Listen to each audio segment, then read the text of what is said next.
Assalamualaikum warahmatullahi wabarakatuh. Mohon izin, perkenalkan nama saya Ririn Sriningsih, NIT 19303053, Prodi Teknik Budidaya Perikanan tingkat 2. Di sini saya akan menjelaskan prospek bisnis, teknik, pembenihan dan pembesaran. Yang pertama, ikan laut. Saya di sini memakai ikan kerapu atau nama latin Epinephelus. Prospek usaha ikan kerapu, dari informasi pasar diketahui permintaan kerapu baik ukuran kecil maupun ukuran konsumsi terus meningkat. Kerapu tikus ukuran kecil 4-5 cm dijual dengan harga 7.000 per ekor. Sedangkan ukuran konsumsi dengan berat 400-500 gram per ekor dijual di pasar lokal dengan harga tahun 2000 sekitar 250.000 sampai 300.000 per kilogram.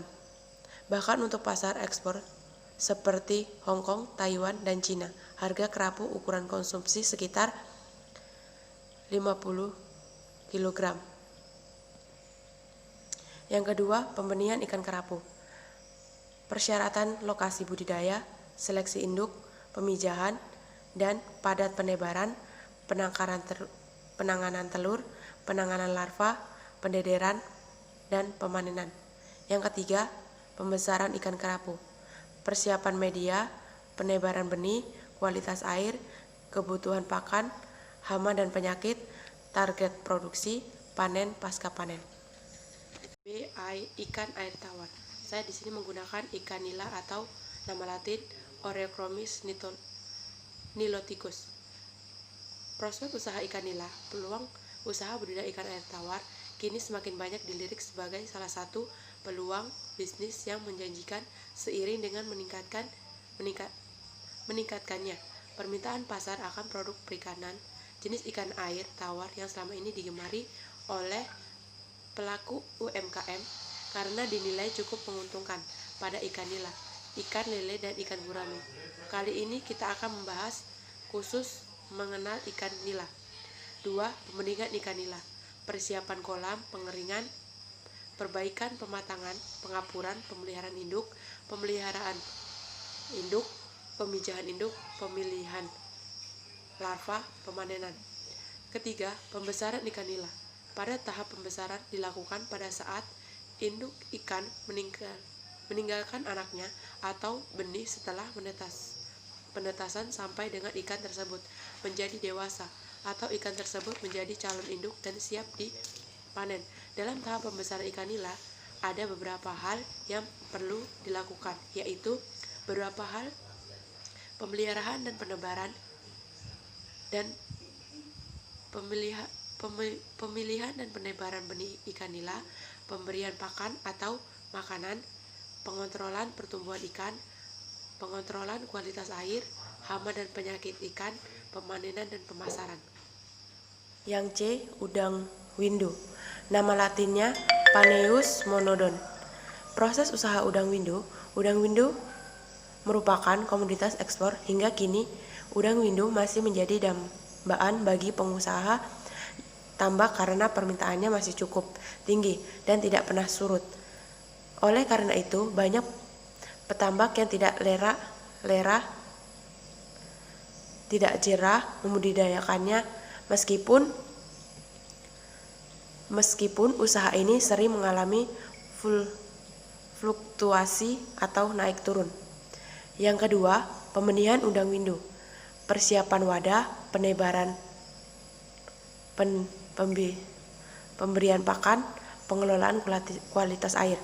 Yang ketiga, pembesaran udang windu.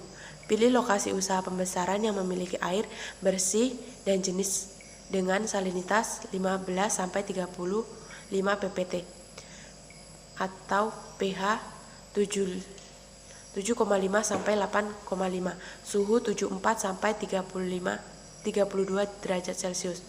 Oksigen terlarut minimal 3 ppm dan tidak tercemar. Siapkan peralatan yang dibutuhkan seperti solenometer, termometer, pH meter, dan tes kit kualitas air. Buat tambak dengan ukuran 2.000 sampai 3.000 mili per kubik.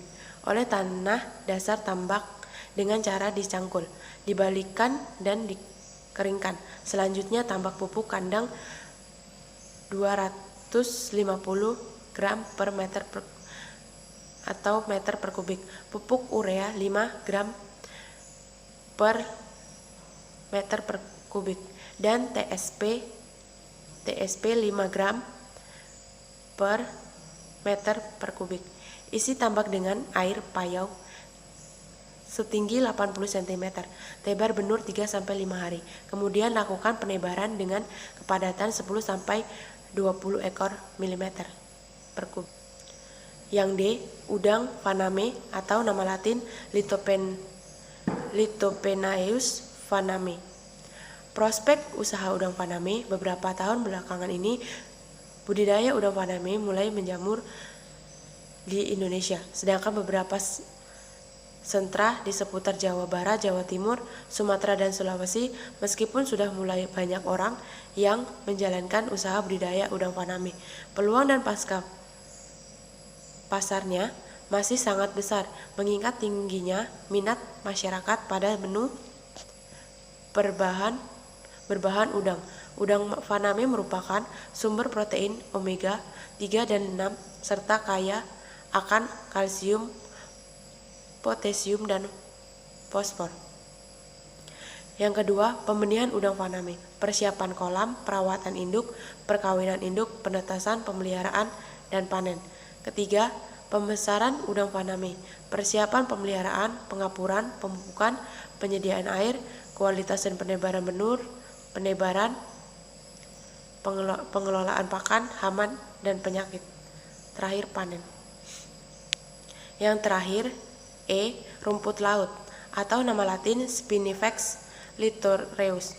Prospek usaha rumput laut. Peluang usaha budidaya rumput laut memang bisa dibilang sangat potensial, di mana pengembangan komoditi rumput laut yang kian meningkat membuat prospek bisnis ini semakin cerah.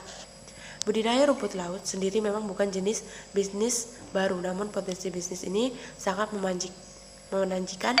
Cara budidaya rumput laut sendiri memang tidaklah sulit dan bisa Anda jalankan bagi pemula. Yang kedua, pembibitan rumput laut, pemilihan lokasi, seleksi bibit, penanganan bibit.